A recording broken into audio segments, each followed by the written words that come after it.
di santaat ñëpp di gërëm ñëpp di wax ne alhamdulilahi rabbil alamin ñoo ngi santaat yàlla bu baax bi ñu mayee kantan ñu teewe lii ba ñu toll ci ñu naan dañ koy waaj a tëj ñun nag équipe bi ñu yoroon ñoo ngi ci doon liggéey ak jigéen ñi ku mel ni soxna Ana Ndong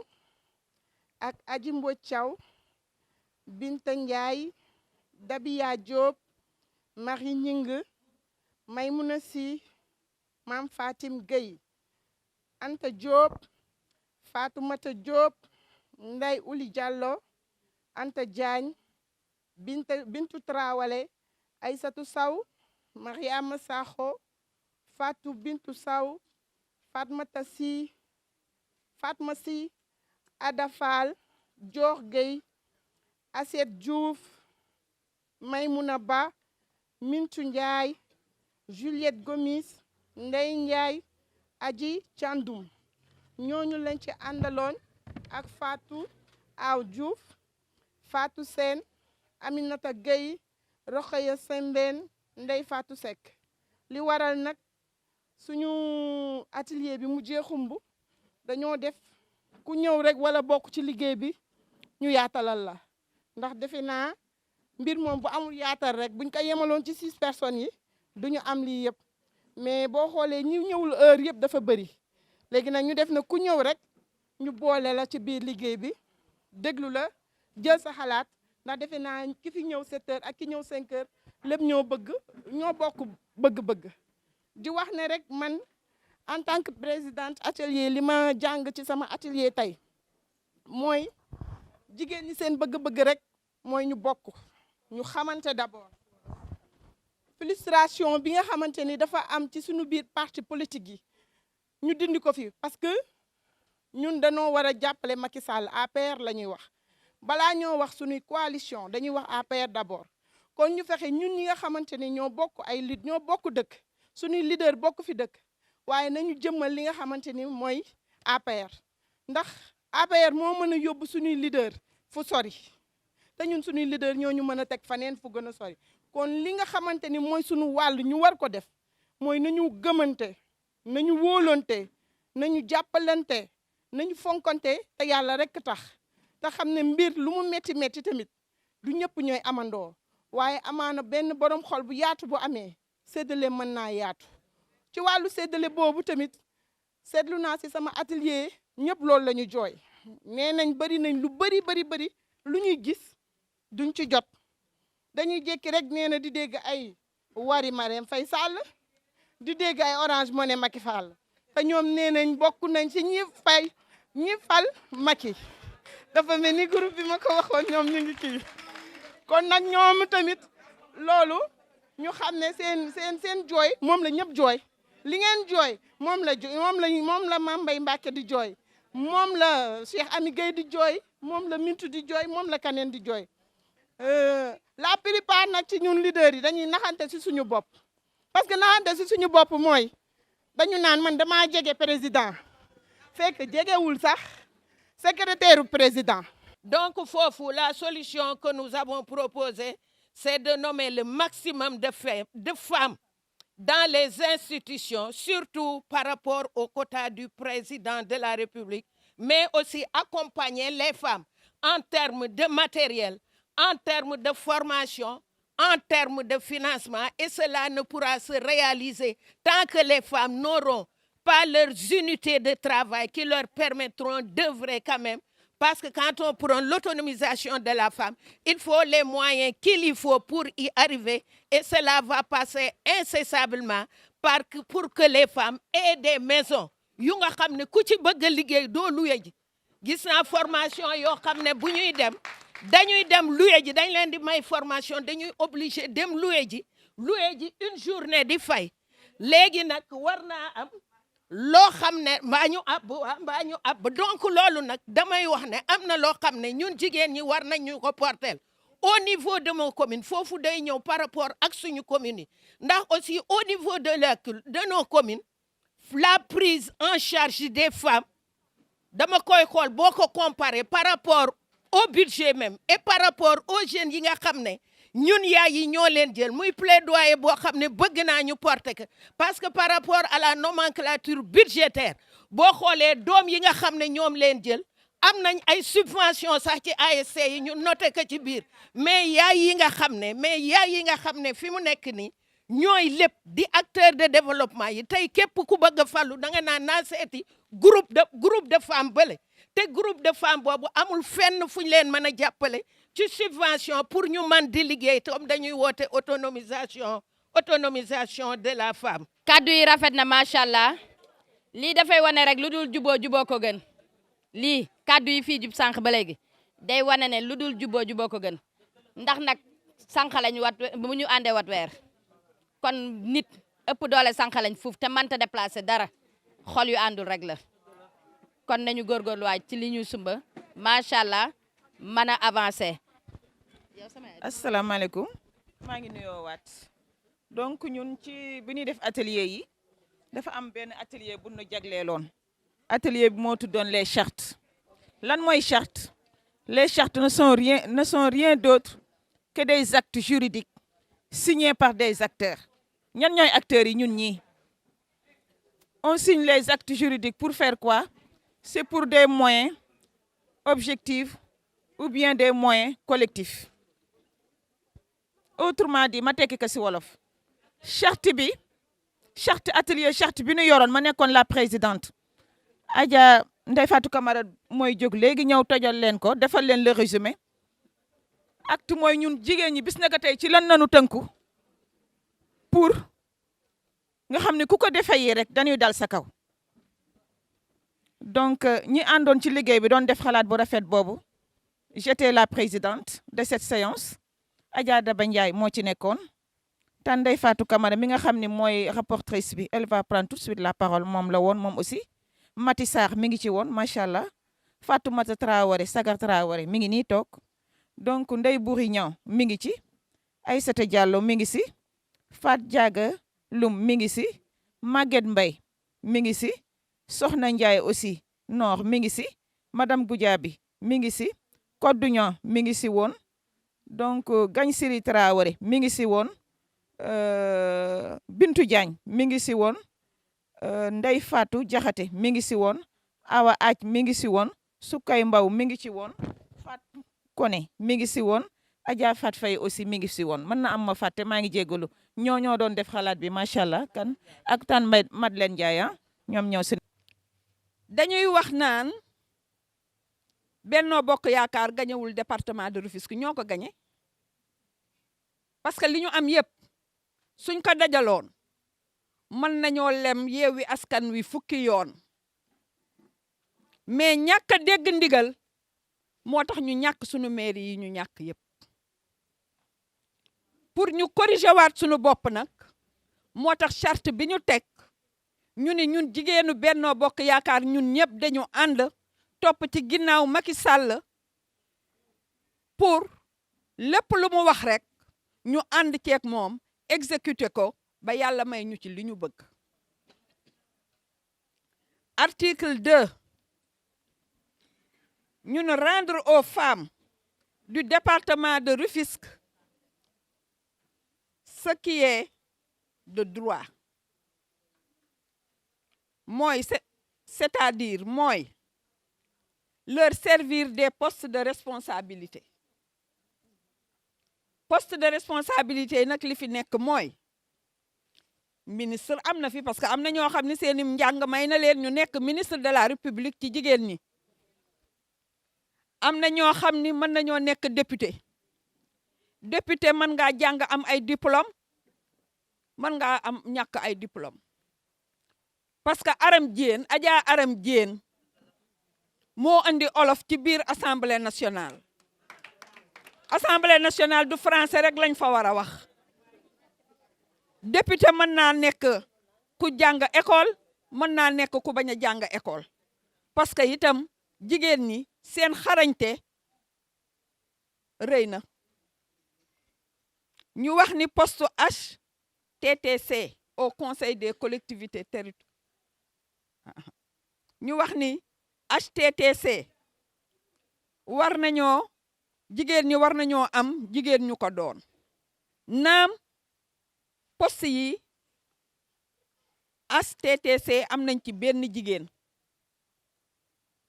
mais ci département de Rufisque la nekk mais nekkul Rufisque. ñu waxit CESE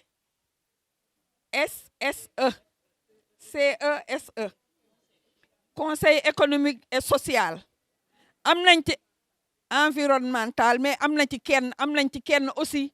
mais ba tey du département de Rufisque Diamniadio la. PCA yi dañoo bëgg PCA bu jigéen ñu mën a suñu amul PCA nu ñuy mën a suqalee sunu nawle jigéen yi fi nekk suñu amul ministre nu ñuy mën a suqalee sunu nawle yi fi nekk mais Macky Sall dañu bëgg le président Macky Sall xoolaat jigéen ñi Tëngéej jox leen ci ndombo yi parce que kat ñun ñoo ngi liggéey de te ba léegi bàyyiwuñu xàddiwuñu. ñu wax aussi financement des femmes. Il y a des femmes leaders parmi nous yoo xam ni dañuy saytu seeni projet di def seeni microfinance dañoo bëgg le président de la République Macky Sall financer jigéen ñi. ñu wax aussi insertion des jeunes su ndey dee xàll babal doom jaa tax te ñun ñi itam am nañu xale yoo xam ni c'est des jeunes ànd ak ñun yori diplôme Macky Sall la ngi naaw à la fonction publique mu ngi recruter rek mais département de Rufisque gisuñu ci suñu bopp ci seen recrutement yooyu ñuy def ñu bëgg nag mu gestuwaat jeunes yi. ñu ñëw article 3 demande de concertation préliminaire aux femmes par le président de la République pour des postes de responsabilité mooy mu jàppale ñu xam ni ñoo ngi koy ñaan li nga xam ni moom laa lim léegi pour ñu mën a gën a joyantugaat sunu toogaay pour ñu gën a mën a dem. ñu waxit une demande solennelle d'audience des femmes bëgg nañu nag demande solennelle des femmes demande solennelle d'audience des femmes du département de Rufisque pour le président Macky Sall recevoir ñu toog waxtaan ak moom ndax nag loolu dafa bokk ci sunuy yitte. jox nañ leen ko léegi nag li ci topp mooy atelier bu nekk ñi ñu lim ni ñoo ci doon liggéey déglu nañ liñ leen wax ni lii ngeen tënk ci seen waxtaan. dañuy jox kàddu groupe bu nekk ña ca bokkoon ñu ni ñu dëggal ni ñu valider daal maanaam rapport bi ñu leen présenté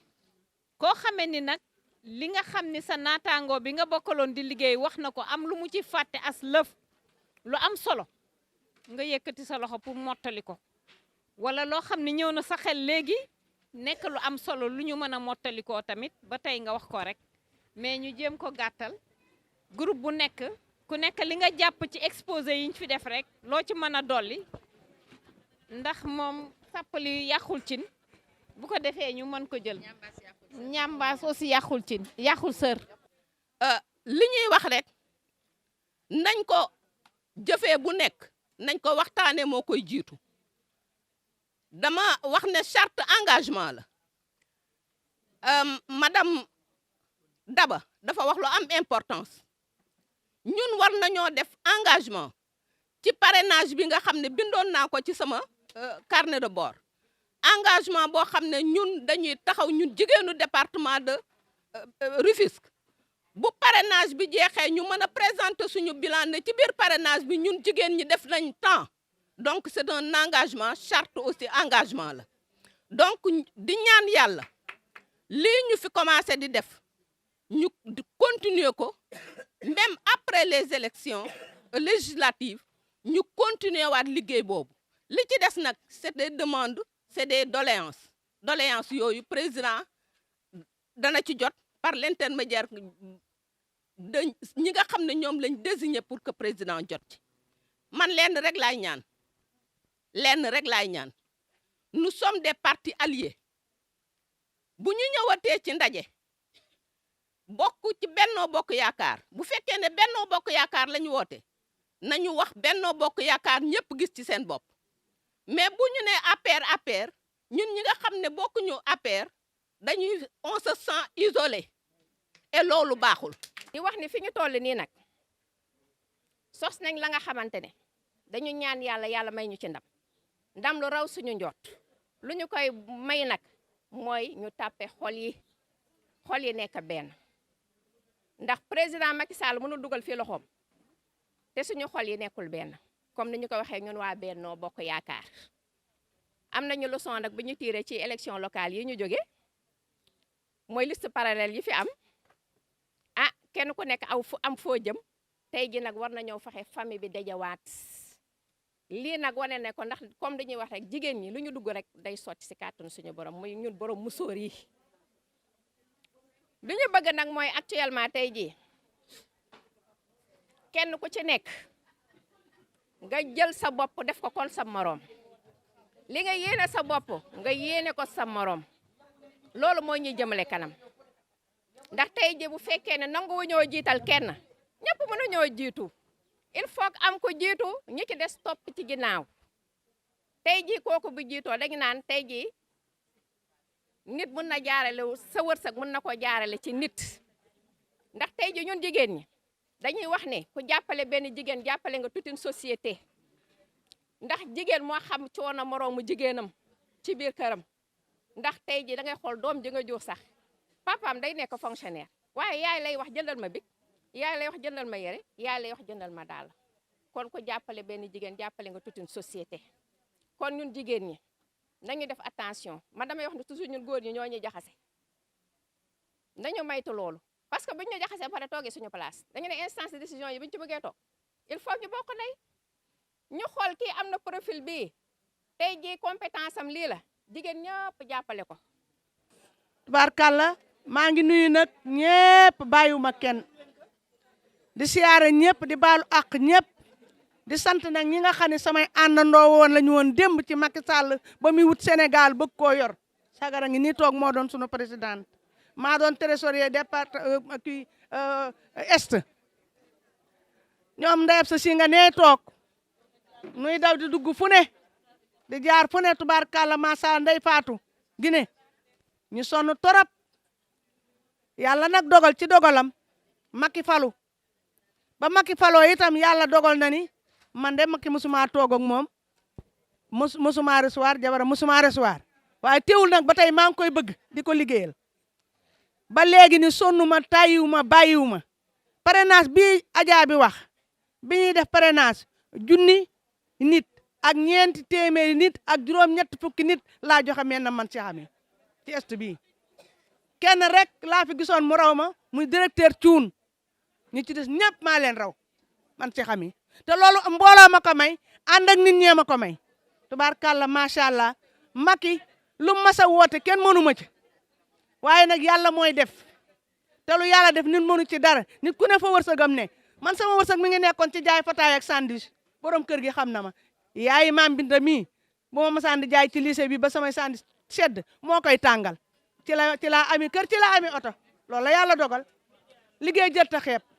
a tubaarkàlla macha allah nii nu wootee ne danoo bëgg a àndandoo bokk ndey bokk baay ne dëgg ci xol yi ndax yàlla luy dëgg rek la bëgg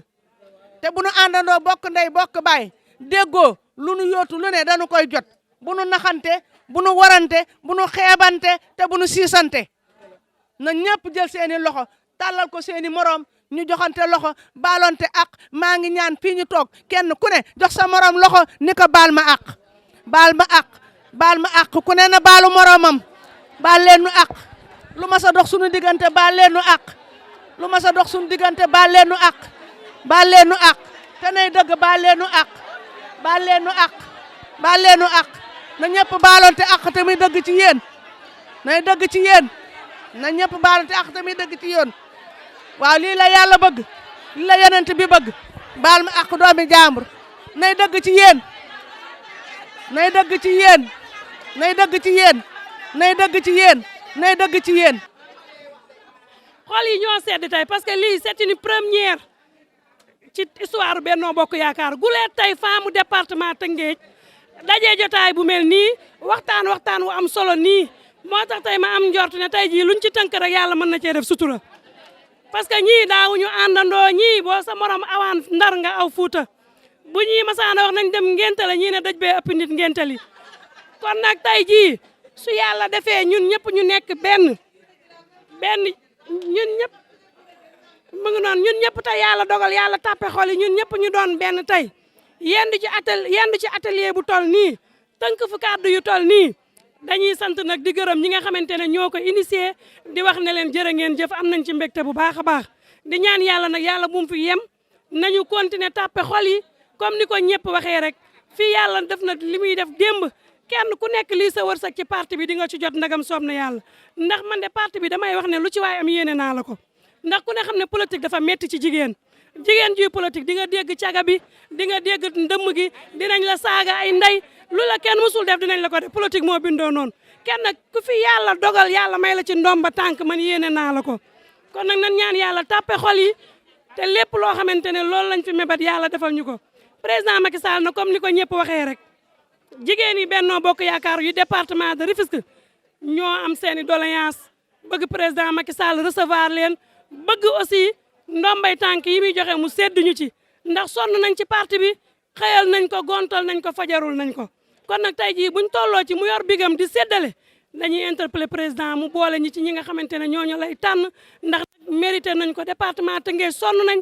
dañuy wax ne li nga xamante ne moom la président Macky Sall def ci plan Sénégal émergent lu ci ëpp ci département Tëngéej la ko def muy jam ñaajo gii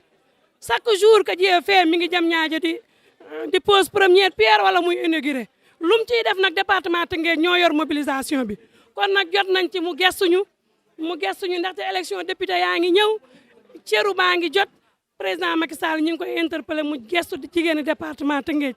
man na kontaan naa ci jotaay bi tey ni mu ala daw mee ñëpp ñi nga gëj a gis ak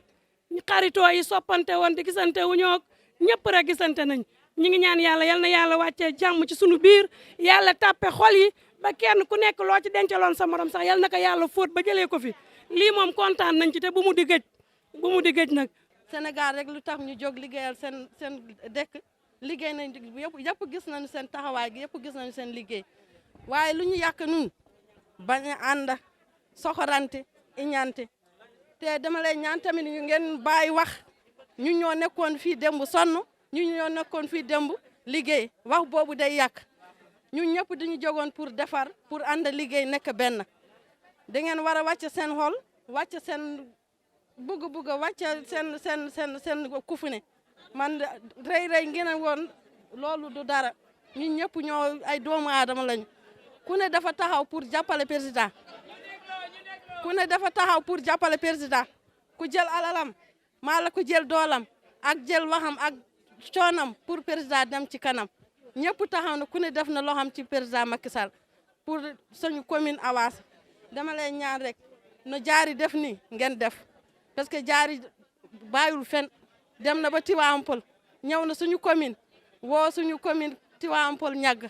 boo lañu njiit nekk foofu yëpp ñëw leen ngeen ànd na ngeen nekk benn lu ci des kay ñu ñoo war a nekk suñu delloo suñu commune ñu waxtaan suñu biir nekk benn ñu def ñu département Tëngéej ñu boole ñu ñëpp ne nekk benn soobee Yàlla président Macky Sall ñun ñëpp ñu ngi sa ginnaaw. journée bi macha allah damay wax ne tey président Macky Sall buñ ko yóbbulee lii dina kontaan waaye dina kontaan tamit si bu ñu delloo suñu ay koñ dem liggéey jiwaat parce que dañuy wax Rufisque y a problème Rufisque y a pas problème ku xool Saint-Louis xool Kaolack xam ne Rufisque y a pas problème dañu bëgg ñun ñii suñu bopp ñu jóg takku taxaw jàppale Macky Sall ndax Macky Sall kat mu ngi bëgg a perte Rufisque te bu ko pertee du baax ñun jigéen ñi ñoo ko mën a mayaat doole góor mënu ko may doole jigéen moo ko mën a may doole te buñ koy may doole day fekk ñu dem oo sunuy doom sunu ay rak sunu ay mag dem waxtaan ak ñoom delloo si leen ñu xam ne li fi nekkoon mu ngi fi ba léegi xëy na njuumte moo amoon te njuumte boobu dindi nañ ko bés ni ki tey donc dama waroon gërëm sax Diary Diène mi nga xam ne ñoom ñoo jël initiative bi mais bu ma gërëmee benn nit rek day metti ñëpp laay gërëm. nuyu ñooñ ñëpp waa man kàddu ndaw yi laa yor ñoo ne ma jël kàddu pour ñoom parce que tamit yéen maire yi budul ñun doo leen dem chaque jour nag dañ leen di puus ngeen di dem ngeen di ñu fàtte di ngandal musóor di ko yëkkati ba ca kaw dama bëgg geneen ñi gestu xëyuñu gontuñu bu ñuy ñëw fii dañuy dox bu ñuy dellu dañuy dox kon boog dee leen ñu fasaale maa ngi nuyu sama waaw gis nga waa Nord nuyu naa leen sama maire yi maa ngi leen di nuyu waaw waaye tey kaddu jeunes yi laa yor parce que ñu ngi nii lii du c'est la première fois yow xam nga aji càndum daw nañ bay ba gaddee di yóbbu ay carte soutien fu ne waaye duñ ñu xoolal bu ñuy am duñ ñu faale duñ ñu woowati ab sa si duñu gis ngeen Diary keroog dama dajak moom ci benn manifestation rek si la ne ma réunion loolu de yoon la dañ ñuy fàtte luñ leen jox ñu fàtte ñu si dama ne la dee leen ñu jox ñun ñoo leen di puus. Maguette Diop du tur Maguette Diop,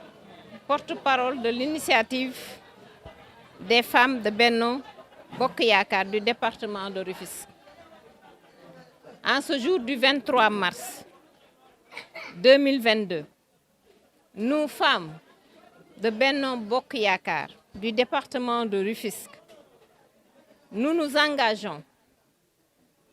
à nous unir derrière son Excellence le Président de la République et à respecter toutes ses directives. Nous voudrions, par cette occasion, solliciter au nom de toutes les femmes ici présentes de rendre aux femmes du département de Rufisque ce qui leur revient de droit. Ce qui leur revient de droit dans le cadre de l'autonomisation des femmes, notamment l'accès aux terres, les financements et toutes les autres opportunités que le président de la République a voulu bien mettre au profit des femmes. Nous voudrions, à ce titre, des postes à pourvoir pour celles qui ont les capacités au niveau des ministères, des institutions, des directions telles que le HCCT, des postes de PCA, le Conseil économique et social et bien d'autres directions et structures nationales dans lesquelles les femmes du département pourraient être bien représentées et avoir des postes de responsabilité. Nous voudrions aussi proposer à ce que les femmes du département soient présentes et en de bonnes places sur la liste nationale aux élections législatives. Nous voudrions aussi par ailleurs nous engager, après avoir réitéré notre engagement auprès du président de la République, nous engager, comme d'habitude, à gagner les élections législatives derrière le président de la République, Macky Sall. Voilà le résumé de l'initiative des femmes qui se sont réunies en conclave ce 23 mars à Rufisque. Toutes les femmes du département de Rufisque ont signé cette déclaration.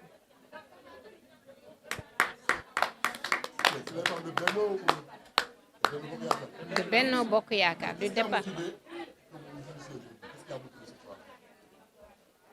Ce qu'il est important de noter, c'est le premier engagement de cette charte, c'est l'unité. Booloo mooy doole. L'unité, après avoir constaté beaucoup de contraintes par rapport à la situation que nous venons de vivre, notamment les élections locales et les résultats auxquels le Benno Bokk Yaakaar a enregistré. Nous, les femmes de Benno Bokk Yaakaar, nous avons pris conscience de toutes les contraintes qui se sont posées durant ces élections locales. Et nous nous engageons à taire toutes ces divergences, à nous unir comme une force derrière le président pour les échéances futures, pour les législatives et pour les échéances futures. Alors, quel message lancez-vous aux hommes de votre parti, de votre coalition? Mais si les femmes s'unissent, c'est les femmes qui sont les principales électrices. C'est les femmes qui sont à la fois ici, vous avez des leaders, vous avez des militantes, vous avez des femmes qui ont de hauts postes de responsabilité, vous avez des femmes qui se sont engagées dans des secteurs divers. Les femmes de développement sont là, jusqu'aux ménagères, toutes les militantes de Benno Bokk Yakaar du département. Donc des 12 collectivités locales sont présentes ici. Je crois que vous avez bien pris les images. Et qu'à travers cet engagement... Est-ce qu'il est temps que les hommes fassent comme vous? Ils ont commencé. Derrière tous les grands hommes, il y a des femmes. Et cette fois-ci, les femmes ont pris sur elles la responsabilité de prendre le devant. Si c'était un train, on pourrait dire qu'aujourd'hui, les femmes ont pris la locomotive, la tête, et sont prêtes aujourd'hui à conduire le train et à tirer tous les wagons, y compris les hommes. Parce que nous sommes au mois bénis de la femme, et les femmes montrent qu'ils sont engagés et unis autour du président de la République et sont prêtes vraiment à tirer et à s'engager pour gagner les législatives. Donc, ku wax jigéen wax nga góor. ne suñuy góor li ñu dal ci élection yi daf ñu yee ñun ñëpp di jigéen ci dëkk bi di responsable ci dëkk bi di leader ci dëkk bi jataay bi ñu toog nii tey képp koo xamoon ne tey ne góor nga ci dëkk bi dem ci liste parallèle wala nga dem ci liste Benno Bokk Yaakaar tey bépp jigéen sab jigéen a ngi ci dëkk bi ci jataay bi ñu toog nekk tey jataay bii nag tey xol yëpp ànd nañu xol yëpp nekk nañu benn parce que tey fii kenn ku nekk da ngaa bàyyi sab jigéen mu ñëw ci jataay bii te ñun ñoo fas yéene nag jubale ji góor ñi parce que ñu ngi toog di ñu xaar góor ñi ñu ngi toog di ñu xaar. président de la république li ñu koy yónni message ñun dañoo gis ne bi mu jógee dañoo jóg ànd ak moom ñu mëne ko combat bu nekk nax waaye randuwuñu xaddiwuñu découragé wuñu ndax ñun président Macky Sall rek lañ gëm te mooy suñu góor moom rek lañ bëgg. parmi les 4 départements dañoo gis ne bu ñuy dem élection ñun ñooy département de Rufisque mooy jël paix waaye ak ñoo néew ndombay tànk ñun ñaari élu lañ fi am te dëkk bi moo leen élire muy au conseil ak conseil économique social président dugalu fi benn nomination defu fi benn décret ci femmes yi te ay intellectuel ñoo nekk ci dëkk bi ñuy wax président Macky Sall ne ñun dañoo soxla poste ministre bu jigéen dañoo soxla poste PCA bu jigéen dañoo soxla poste direction bu jigéen dañoo soxla ci liste nationale am boobu mu jël ci député yi ci jigéen ñi dañoo soxla ci haut conseil bi ci liste nationale am mu jël ci jigéen ñi conseil économique social na ci jël jigéen ñi mi ngi waaj a teg premier ministre prématuré da ciy jël ay chargé de mission yi passé jigéenu Guédiawaye jigéenu Dakar jigéenu Pikine ñoom lañ ci jël chargé de mission Tëngéej bokku ci chargé de mission à la présidence benn lañ ci am lu toll ni département de Rufisque yëpp mi ngi ko tas ci département bi financement yi am benn jigéen nangoogul financement ci dëkk bi te ñun jaay nañu sunu alal def nañu sunu lépp ngir sunu càmmiñ le président Macky Sall ñun nag dañ koy demandé poste yi ñu koy demandé ñu jàng ñu xarañ ñu yori seeni diplôme toog ci ñoo nekk ci dëkk bi ñu di ko demandé ndax nag say jigéen nee nañ poste yi nga xamee ne tey bu woddee ci dëkk bi ñun jigéen ñu duñ ko gis ñu ngi ko ciy laaj ñu ngi ko ciy demandé mu jàppale jigéenam yi fu ñu jëm fu mu bëgg a jëm ñun ñoo ko fu mën a àggale.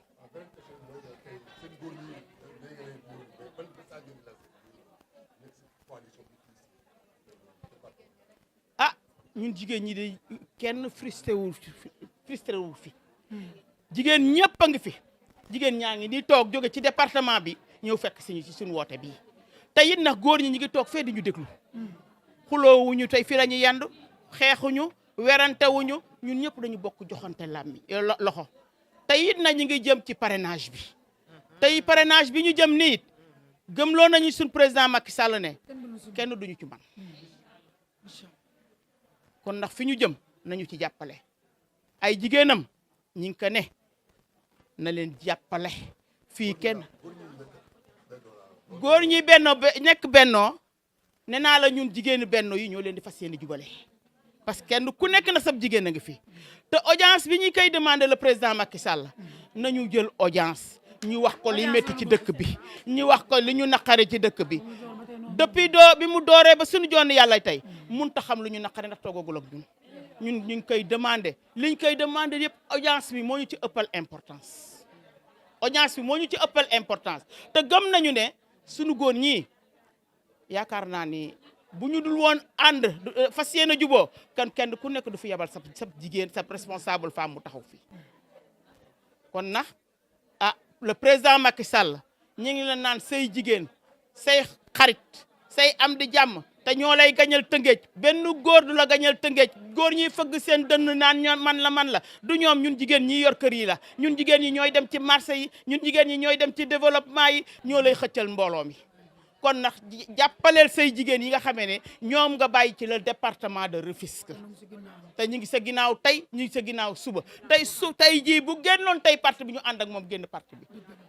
kon ndax say xarit say am di jàmm ñooy lay ne recevoir leen ñu waxtaan ak yow ci mën a jëm fa ñu jëm ñu mën fa àgg